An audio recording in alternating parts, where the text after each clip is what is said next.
अस्सलाम वालेकुम, welcome to the signature man.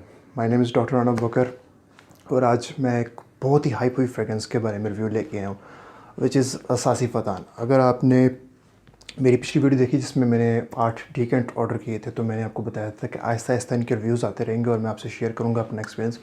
तो उसमें क्या हुआ था, फर्स्ट इंप्रेशन वीडियो थी। आपको पता है फर्स्ट इंप्रेशन वीडियोज़ में हम क्या करते हैं कि जो हमारा फर्स्ट इंप्रेशंस होते हैं ना, जो कि मेरे पहले तासुरात क्या हैं उस स्मेल को लेके, वो रिकॉर्डेड थे। उसमें ये नहीं था कि मैं उसको जज कर लिया या कैसी फ्रेगरेंस है। वो मैंने आपको बताया था कि जो रिव्यू आएगा उसमें डिटेल में हम बात करेंगे उसके बारे में। तो सबसे पहले तो मैं आपको ये पॉइंट क्लियर कर दूँ। कुछ कमेंट्स आए थे, उसमें लोगों ने मुझे ये कहा था कि बड़ी जल्दी जज कर लिया उन्होंने। मुझे कहते हैं कि भाई आप रसासी फ़तान को कैसे बोल सकते हैं फर्स्ट स्निफ में कि वो एक नॉर्मल फ्रेगरेंस है, जबकि हमारे लिए उसने बहुत अच्छा काम किया, कॉम्प्लीमेंट कैटर है, ये वो काफ़ी कुछ। मैं आपके ओपिनियंस की कदर करता हूँ, ठीक है। हर इंसान का सब्जेक्टिव थिंग है ये फ्रेगरेंस। लेकिन आपने मेरी पूरी बात नहीं तब सुनी। मैंने आपको बोला था कि इस तरह की मेरे पास एक ऑलरेडी फ्रेगरेंस है, मुझे कुछ ख़ास नहीं लगी। वो क्यों? क्योंकि मेरे लिए सरप्राइजिंग डीएनए नहीं था। मेरे पास ऑलरेडी उस टाइप की फ्रेगरेंस पड़ी थी जो उसमें हाफ ऑफ द प्राइस थी, तो मुझे वो जस्टिफाइड नहीं लगा। अब आप समझ रहे होंगे कि ये कौन सी फ्रेगरेंस की बात कर रहे हैं। मैं आपको उस दिन भी बताया था कि जब आपको एक चीज़ सरप्राइजिंगली गुड नहीं लगती तभी आप कहते हो। मुझे उसके डीएनए में तब भी प्योर खस थी, उसमें कुछ भी नहीं था as such unique, which is expecting, क्योंकि मेरे पास ऑलरेडी ये चीज़ पड़ी हुई थी। इस वजह से मैंने कहा था कि ये कुछ खास नहीं है। अदरवाइज़ अगर परफ्यूम की बात करें उसकी इंडिविजुअली, तो एक बहुत अच्छी neat and clean fresh fragrance है। लेकिन मेरे पास ऑलरेडी मौजूद थी, इस वजह से मेरे वो फर्स्ट इंप्रेशंस ऐसे थे कि मेरे इसमें कुछ भी यूनिक नहीं है, ये ऑलरेडी मेरे पास एक ऐसी पड़ी हुई है। अच्छा, अब हम बात करेंगे कि कैसी है ये फ्रेगरेंस। असासी फ़तान की मैं बात करूँ तो सिंपल बेस्ड फ्रेगरेंस है, नीट, फ्रेश, क्लीन, सेक्सी और बहुत ही एलीट स्मेल करती है। मतलब कि एक होता है कि कम इंग्रेडिएंट्स में बहुत अच्छा प्ले किया गया, तो वो रसासी फ़तान उसकी एग्जांपल है। अब कहते हैं कि टेरेस डे एरमेस का ये क्लोन है, लेकिन आई डोंट नो, ना मैंने उसको कभी यूज़ किया ना मुझे पता है। लेकिन अगर हम इंडिविजुअली की बात करें तो एक बहुत ही सादा, बहुत ही बहुत ही सोफिस्टिकेटेड स्मेल है। लाइक किसी भी एज को ये सूट कर सकती है, इतनी प्यारी स्मेल है और कोई इससे इनकार ही नहीं हो सकता। आई थिंक मुझे रसासी हवस से भी ज़्यादा डीएनएस का खूबसूरत महसूस होता है। रसासी हवस की एक हाइप है, ठीक है। लेकिन अगर फ़तान की बात करूँ तो फ़तान एक ऐसे हैं, जैसे कि मैंने अभी जैसे ड्रेसिंग की है for example, white shirt with blazer, तो उसमें जो हम लगाना पसंद करेंगे, मुझे लगता है रसासी हवस की बजाय मैं फ़तान को प्रेफरेंस दूंगा अगर मैं नीट, क्लीन एंड फ्रेश की तरफ जाऊँ, यानी कि ऑफिस वेयर इन्वायरमेंट में, जिम वेयर इन्वायरमेंट में, तो मुझे लगता है कि ये ज़्यादा सूटेबल है। तो अभी बात करूँ कि इससे बेहतर क्या है मेरे पास। इससे बेहतर भी कुछ है। अब रसासी फ़तान आई थिंक 3000-3200 तक आपको मिलती है 50 ml। इससे बेहतर भी है कुछ, इसका सारा मसला है। परफ्यूम ब्रांड नेम है एरिस, शायद पेरिस से इंस्पायर्ड होगा। परफ्यूम का नाम है ग्रेस। आई डोंट नो कहाँ मिलेगी, कैसे मिलेगी।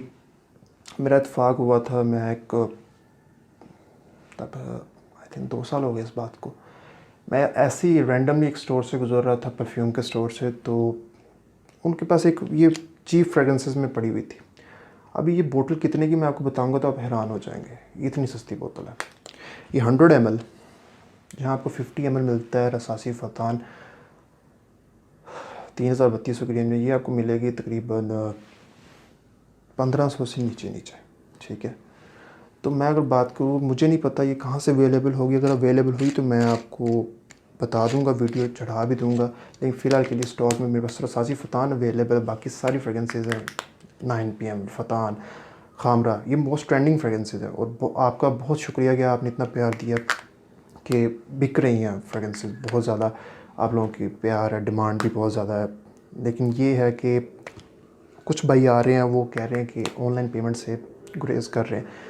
लेकिन सर मैंने आपको बताया था एडवांस पेमेंट अभी के लिए हमें इसी मॉड्यूल पे चलना पड़ेगा। ऐसा तो मैं इंशाल्लाह कैश ऑन डिलीवरी पे शिफ्ट होंगे, लेकिन फ़िलहाल के लिए हमें सिर्फ एडवांस पेमेंट पे स्टिक रहना पड़ेगा। तो अभी खैर हम बात करते हैं इस फ्रेगरेंस की। तो ये सेम टू सेम फ़तान जैसी है, इसमें कुछ भी चेंज नहीं है, वही वेट एवर, वही सब कुछ वाटी नोट्स आपको महसूस होते हैं, जबकि इनके नोट्स में ये भी कहा जाता है कि ग्रेप फ्रूट का भी इस्तेमाल है, लेकिन बहुत लाइट सा। आपको जो मेनली इंग्रेडिएंट मिलेगा वो वेटिवर का खस का, बहुत खुशबू, बहुत खूबसूरत खुशबू होती है, ठंडी ठंडी ग्रीनरी टाइप की, एक घास की खुशबू नहीं होती, उसमें अगर आपको वेटिवर मिक्स कर दिया जाए तो वो उसके ऊपर ड्यू ड्रॉप्स हों तो वैसी जो फ्रेगरेंस आएगी सेम टू सेम ये दोनों फ्रेगरेंसेस सेम स्मेल करती हैं। अब फ़तान की बात करूँ तो हमने आपको बता दी, फ्रेगरेंस बहुत सिंपल है, वेटिवर, वाटर, ग्रेप फ्रूट, और इसके अलावा थोड़ी सी ग्रासी ग्रीन नोट्स आपको मिलेंगे। इसके अलावा अगर मैं बात करूँ इसके जो मिडल नोट्स, अपर नोट्स, तो मुझे लगता है कि ये लीनियर फ्रेगरेंस है, ज़्यादा कुछ भी चेंजेस नहीं है, आपको थ्रू आउट सेम महसूस होती है। तो अब हम अगर इसकी बात करें कि ये किस तरह अपनी फेजेस को शिफ्ट करती है, तो इसमें ज़्यादा फेजेस नहीं है, क्योंकि मैंने बताया लीनियर फ्रेगरेंस है तो सेम टू सेम रहती है, और जितनी भी फ्रेश कैटेगरी फ्रेगरेंस होती है वो सेम इस तरह ही रहती हैं। लीनियर फ्रेगरेंसेस होती हैं वो ज़्यादा चेंजेस उनमें शिफ्ट्स नहीं आती। सेम टू सेम इस फ्रेगरेंस का भी यही हाल है, ये भी ज़्यादा चेंजेस नहीं करती, इवन की लास्टिंग भी सेम है, इनकी जो प्रोजेक्शन है टोटल ये एक दूसरे की कॉपीज़ हैं, बस जो रंग है उसका डिफरेंस है, वो ग्रीन कलर की है, इसका जो येलो कलर का है, इससे अलावा कोई डिफरेंस नहीं। अब हम बात करें इसकी लास्टिंग की, लास्टिंग दोनों का मोस्ट इंपॉर्टेंट फैक्टर है, ना वो अच्छा लास्ट करती ना ये अच्छा लास्ट करती है। वो भी 4 से 5 घंटे आपको लास्ट करवाएगी, ये भी 4 से 5 घंटे लास्ट करवाएगी, इससे ज़्यादा लास्टिंग नहीं देती दोनों फ्रेगरेंस। क्यों? क्योंकि इनमें जो इंग्रेडिएंट्स इस्तेमाल में वो इस काबिल नहीं है कि इसको ज़्यादा लॉन्ग लास्टिंग बना सके। इधर से आके रसासिया बस पॉइंट ले आती है कि वो फ्रेश कैटेगरी की भी फ्रेगरेंस है, लेकिन उतना ही अच्छा प्रोजेक्शन, उतनी अच्छी लास्टिंग है उसकी। अब हम बात करेंगे इसके ओकेजन्स की। मैं आपको बता चुका हूँ जिम वेयर की फ्रेगरेंस है, ऑफिस वेयर की फ्रेगरेंस है, बड़ी नीट एंड क्लीन फ्रेगरेंस है, तो आप कहीं भी इसको बगैर सोचे समझे लगा के जा सकते हैं। ये सुबह वॉक पे जा रही हूँ, जॉगिंग के लिए जा रही हूँ, तो ये उस टाइम पे फ्रेगरेंस लगाने वाली है, इस तरह की फ्रेगरेंस महसूस होती है। अब हम बात करें, कभी कभी आपने लाउड ना जाना हो, बहुत सेफ़ चलना हो, तो तब ये फ्रेगरेंस अप्लाई करें, आप कभी भी रॉन्ग नहीं होंगे। अब अगर हम बात करें इसकी कॉम्प्लीमेंट्स की, वो एक मेरा सबसे मोस्ट फेवरेट पार्ट है, क्योंकि कॉम्प्लीमेंट्स के बगैर मुझे लगता है फ्रेगरेंस कोई फ्रेगरेंस ही नहीं है। कम से कम वो कॉम्प्लीमेंट ना भी दिलाए, आपको खुद महसूस, आपको खुद कॉन्फिडेंस होना चाहिए कि ये फ्रेगरेंस इस काबिल है कि यहाँ पे मुझे कॉम्प्लीमेंट्स आए ना आए, मुझे पता है कि मैं अच्छा स्मेल कर रहा हूँ। इसकी कॉम्प्लीमेंट्स की बात करूँ, मुझे नो डाउट आप अच्छा स्मेल करें, लेकिन इतना अच्छा स्मेल करेंगे मैंने एक्सपेक्ट नहीं था किया। लोगों के रिएक्शन, हमारे जो हॉस्पिटल में थे वो रिसेप्शनिस्ट थी, उन्होंने मुझे कहा कि आपने क्या लगाया आज, आप बहुत अच्छा स्मेल कर रहे हैं। मैंने कहा थैंक यू। मैंने कहा, उनको मैं नाम बताया, उनको ऑब्वियसली नाम नहीं पता था, तो उनका ये जे डॉट की है, क्योंकि आपको पता है कि तासरा तो है पाकिस्तान में, ये तासरा होता है कि जो भी अच्छी फ्रेगरेंस हो जे डॉट की। मैंने कहा नहीं जी, ये बाहर का ब्रांड है, यहाँ का ब्रांड नहीं। अच्छा, उनका लेकिन इससे पहले जो आपने लगाई थी 2-3 दिन पहले, वो इससे भी ज़्यादा अच्छी थी, वो थी हमीदी इंटेंस। तो मतलब इस टाइप का DNA है फ्रेश कैटेगरी में। मुझे लगता है कि आपको शायद ये ज़्यादा कॉम्प्लीमेंट्स दिला सके फ्रेश कैटेगरी की जो फ्रेगरेंस है उसके हिसाब से, लेकिन असासी आवाज़ का एक एज ज़रूर है कि वो लॉन्ग लास्टिंग और प्रोजेक्शन है। ये इसके प्रोजेक्शन भी माइल्ड है, और इसकी प्रोजेक्शन माइल्ड होने के साथ साथ इसकी लास्टिंग भी कम है, 4 से 5 घंटे आपको डिसेंट लास्टिंग मिलेगी, और कॉम्प्लीमेंट्स का फैक्टर भी हो गया, लास्टिंग का भी हो गया। अब बात हम करें इसकी जेंडर की, तो मुझे लगता है कि मेल फ्रेगरेंस है एक अच्छी। एज फैक्टर की बात मैं ज़रूर करना चाहूँगा, ये किसी भी एज फैक्टर को सूट कर सकती है फ्रेगरेंस। मुझे लगता है यंगस्टर भी लगाना पसंद करेंगे, मिडिल एज भी लगाना पसंद करेंगे, और बुढ़ापे वाले भी। बहुत अच्छी फ्रेगरेंस, एक होती है नेचुरल फ्रेगरेंस, उस टाइप की स्मेल करती है। तो आई थिंक मेरा ये वर्डिंग है इस पर, अगर 3000 के अंदर मुझे ऐसे लगता है कि इसकी प्राइस मुझे जस्टिफाइड नहीं महसूस होती। 50 ml के जूस के, अगर 100 ml होता तो ज़रूर कंसिडर करता। अगर मेरे पास ये ना होती तो मैं ज़रूर उसे परचेज़ करता ब्लाइंड बाय। ये एक ब्लाइंड बाय ज़रूर है, अगर आप मेरा व्यू देख के इसको ब्लाइंड बाय लें तो आप कभी भी रॉन्ग नहीं जाएंगे। ये ऐसी फ्रेगरेंस है, आपको महसूस होगी कि ऑफिस वेयर की फ्रेगरेंस है, नहीं क्लीन फ्रेश फ्रेगरेंस है, लेकिन मेरे पास ऑलरेडी ये अवेलेबल है, इसलिए मैं उसको ब्लाइंड बाय नहीं करने का सोचूंगा। हाँ, अलबत्ता उसको मैं बेचूंगा ज़रूर। क्यों? क्योंकि आप हाई डिमांड है उसकी, बिकती है, और मैं अगर इसका स्टॉक मेरे पास अवेलेबल हो जाता तो मैं शायद सासी फ़तान का स्टॉक ना उठाता। तो ये था आज का रिव्यू।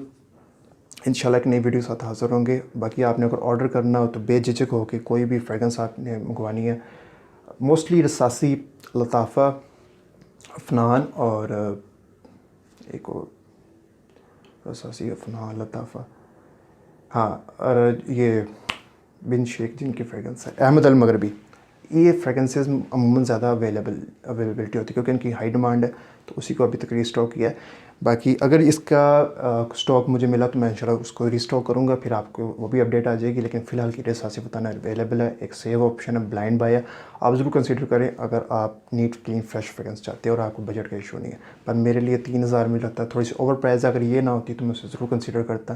तो ये था आज का रिव्यू, इंशाल्लाह नई एक वीडियो के साथ हाज़िर होंगे, तब तक के लिए दुआ में याद रखिएगा। खुदा हाफिज़।